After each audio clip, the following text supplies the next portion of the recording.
Number one, I would say that it has to do with one firm. And this was very important to George and Jerry and me when we started the firm, that everyone would participate in absolutely everything we did. And here we are 40 years later, and we still have exactly the same culture point in place. One thing I want this firm to always have is the maintenance of our culture and the maintenance of our values. To always hire the best people, to give the best people an opportunity that they wouldn't have elsewhere, to trust them, to work with them, and to work as a team. We've always thought of KKR in many ways as a football team, maybe the two-headed quarterback, but everyone has a position to play, and if everyone plays their position well, the team will score. Henry R. Kravitz, born on January 6, 1944 into a Jewish family in Tulsa, Oklahoma, is the kind of person who proves that it's not about where you start, but where you end up. His father, Raymond F. Kravitz, was a successful Tulsa oil engineer who had even partnered with none other than Joseph P. Kennedy. Henry Kravitz attended some top-notch educational institutions: Eagle Brook School, Loomis Chaffee School, Claremont McKenna College, and Columbia Business School, where he earned his MBA in 1969. So, he was already on the fast track to success, right from the get-go. Kravitz didn't take the conventional route to success.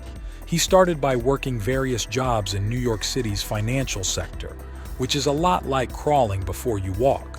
But then, he joined forces with his first cousin, George R. Roberts, and the game changed. Together, they ventured into the financial giant, Bear Stearns, working under the watchful eye of corporate finance manager Jerome Kohlberg, Jr. Soon, they were the youngest partners at Bear Stearns, just at the ripe ages of 30 and 31. They started making a series of bootstrap investments in the late 1960s and early 1970s, including ventures like Stern Metals, Incom, Cobblers Industries, and more. Although they faced a hiccup with Cobblers, it was just a minor setback. In 1976, tensions arose at Bear Stearns, and Kravitz, Kohlberg, and Roberts decided to part ways with the firm. This led to the creation of their own financial powerhouse, Kohlberg Kravitz Roberts, KKR. The company was off to a flying start, raising approximately $30 million in its first institutional fund in 1978. Now that's what you call starting strong. In 1987, Kravitz and Roberts pulled off a legendary deal, the leveraged buyout of RJR Nabisco, which was a game changer in the business world. At a staggering cost of $31.4 billion, it was the highest price ever paid for a commercial enterprise at the time. The story was so iconic that it inspired the book and film Barbarians at the Gate. Kravitz was even portrayed in the film by none other than Jonathan Pryce, bringing the real-life drama to the big screen. Although KKR faced some challenges in the early 90s, they managed to come out on top. They divested their remaining holdings in RJR Nabisco, learning valuable lessons in the process. Despite this, KKR made some astute investments over the years, including companies like Hospital Corporation of America, Playtex, Safeway, Toys R Us, and Regal Entertainment Group. The takeover of Duracell proved to be particularly profitable, showcasing Kravitz's knack for recognizing great opportunities. Now, let's take a peek into Henry Kravitz's personal life. He's been married 3 times, each chapter marking a new phase in his life. His first marriage was to Helene Diane Hetty Schulman, which ended in divorce. They had 3 children.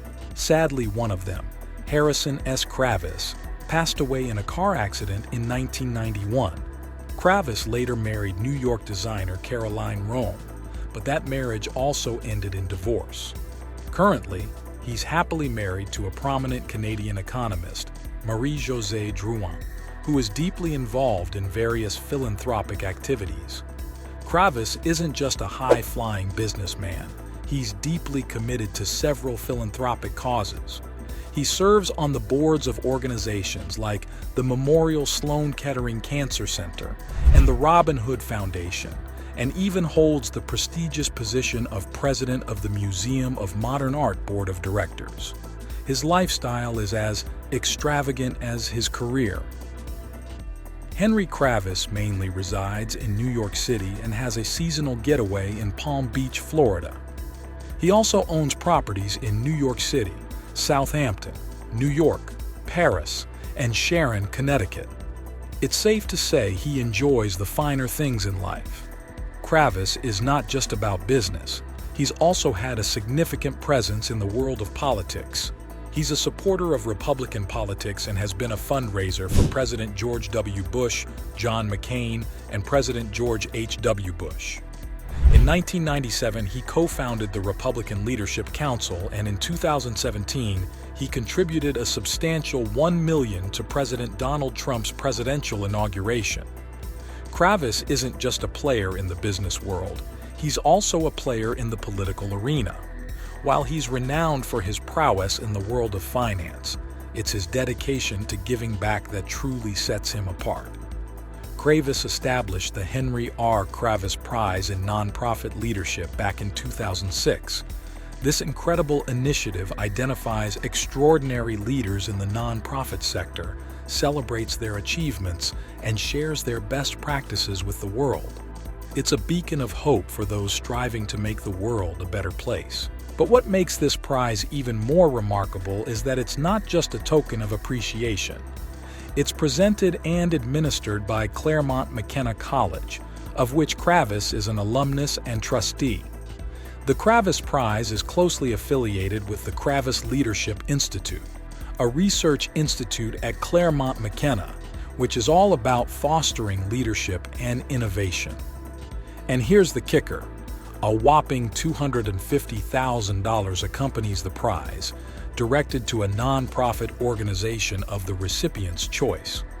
Talk about a game changer. Education has always been a cornerstone of societal progress, and Henry Kravitz recognizes that. He's the force behind the Henry Kravitz Leadership Institute, which sponsors leadership studies programs at Claremont McKenna College.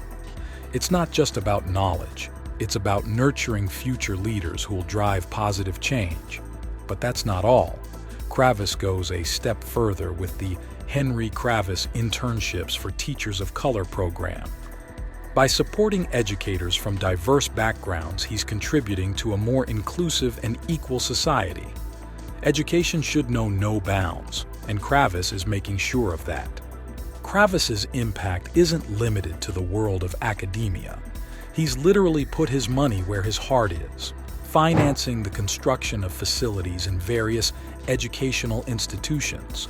From Middlesex School's Kravitz House to Eaglebrook School's Kravitz Dorm, Deerfield Academy's Kravitz Arena, and the Loomis Chaffee School's Kravitz Hall, his contributions are leaving an indelible mark on the campuses of these institutions.